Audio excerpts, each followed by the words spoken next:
Hello, folks. This story was sent to me by a subscriber and is intended for educational purposes only. I do not glorify substances of any kind. Like, subscribe, and let me know your experiences in the comments. Thank you for watching. 4 grams magic mushroom. I negotiated a peace treaty between my thoughts and a bag of rice.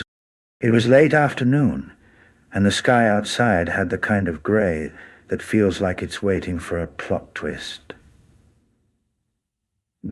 I ate the mushrooms alone in my kitchen, sitting at the table like it was a therapist I hadn't booked an appointment with. They kicked in faster than I expected. One moment I was staring at a spoon, and the next the spoon was staring back, its reflective face warping and smirking like it knew something about me I didn't. The house on the floor started to breathe. Not metaphorically. Not. I could feel their slow, ancient lungs expanding beneath me. I took that as a cue to relocate to the living room, where the couch was already stretching like a cat and mumbling something about boundaries. Within minutes, thoughts began to multiply. Thoughts about time, about socks, about whether chairs miss people when they're empty too long. Then, out of nowhere, I heard an argument. Not in the room. In my head, 2 voices, mine and also mine. But one was wearing a suit. They were fighting about identity, responsibility, and the morality of expired yogurt. The noise was too much.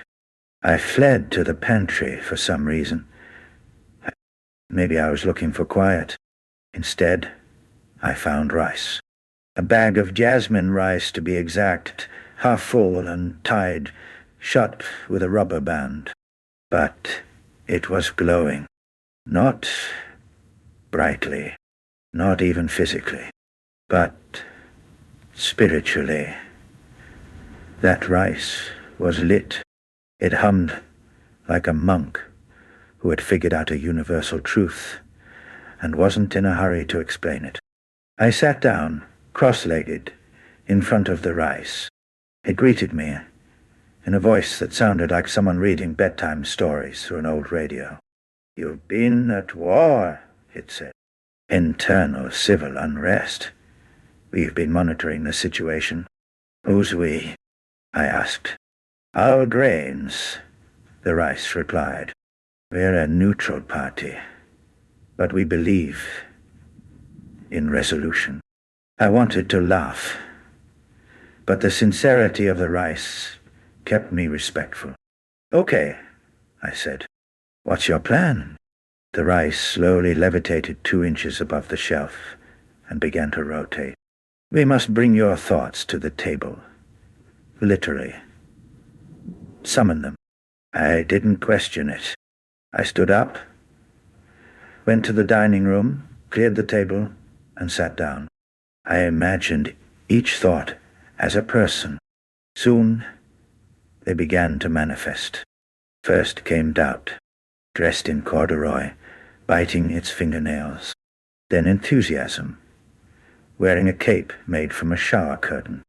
Anxiety arrived late, breathless, apologizing. Memory showed up with a photo album and a wine stain. And then came silence. Tall, barefoot, and completely uninterested in chairs.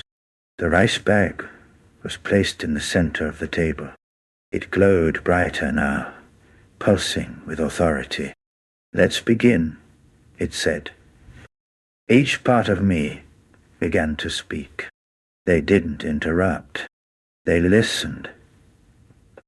They bickered, sure, but respectfully, like relatives who'd fought before and knew the rules. Doubt wanted less responsibility. Enthusiasm wanted more adventure. Anxiety demanded contingency plans. Memory just wanted someone to ask it how it felt, and silence, when it finally spoke, simply said, "Enough." The room froze. Even the rice paused its glow. Silence continued. "You're not broken. You're just overcrowded. You keep putting new thoughts in without letting old ones rest. You're hoarding ideas like they're going extinct." I cried a little. Not dramatic sobbing. Just a few tears that felt like overdue library books returning themselves. The rice hovered gently into the air again. "A treaty has been drafted," it said. "Here are the terms. You listen more, judge less.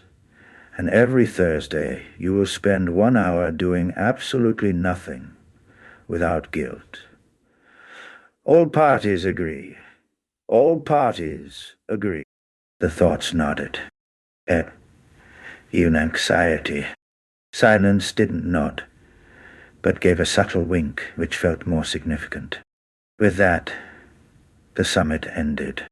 The table returned to being a table. The rice returned to the pantry. My thoughts dissolved back into the hum of regular consciousness.